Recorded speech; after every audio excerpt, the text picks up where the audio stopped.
What's up everyone, John Rettinger from Techno Buffalo here. Verizon fans, the day you've waited for is finally upon us. I have in my hot little hand the HTC One 4 Big Red. Let's go ahead and unbox it and see if anything is different from the version we already know and love.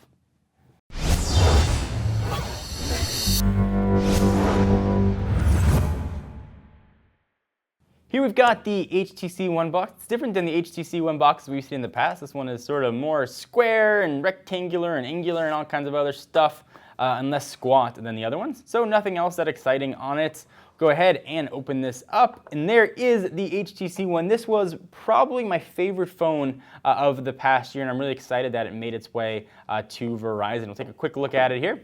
There is the HTC One with its 4.7-inch 1920 by 1080 pixel display screen, which is a PPI of 469, and that is how you know it's for Verizon. Big, giant Verizon branding, as they've been prone to do recently. Other than that, though, this is everything stock about the HTC One. Let's see what else we're going to have in the box. You've got your SIM removal tool. Go ahead and pull it off. It is a micro SIM. We've got some booklets in there, getting to know your phone, warranty information, then your little SIM card. We've got some pretty nice headphones here, and I get some flack sometimes for not opening these headphones up, so I will show you what they look like. These are not Beats, but they do have sort of the red ear tips on them. Pretty decent headphones, actually. I do like the flat cord. Makes kinking a little bit harder.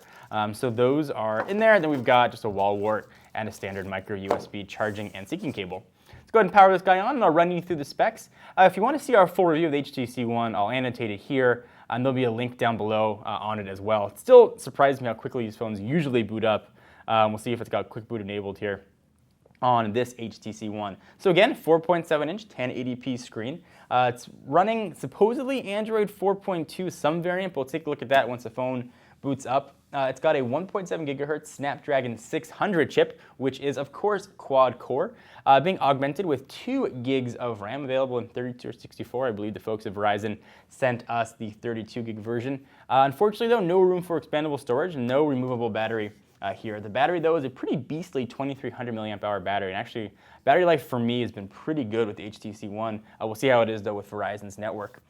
There's been a lot of talk about this camera on the back. It is an ultra pixel camera, which does a pretty nice job of taking pictures. It's a 4 ultra pixel camera. We've done full camera comparisons comparing with other flagship devices. That'll also be linked down below so you can see samples for how that camera works. It also takes 1080p video. Then there's a more standard 2 megapixel shooter living right there on the front. Bluetooth 4.0 and NFC are on board here as well. Let's take a quick look at the phone and see what we've got. We've got Blink Feed, just sort of like a Flipboard-esque way of getting all your information right on your home screen. If we go into apps, one of the nice things about the One is you can configure how many icons you can see on a grid. So we'll go ahead and make that 4x5 so I can see much more. All of Verizon apps look to be in a folder, so you can choose to not view that if you like. NFL Mobile is actually pretty neat. We've got Verizon's voicemail on there. Of course, you can download your own visual voicemail application. And that is really it. Not that much bloatware. Whatever bloatware is, though, lives in just that one single folder. So that is kind of nice. Let's jump into settings and see what we've got about this phone, see what kind of software we are running out of the box.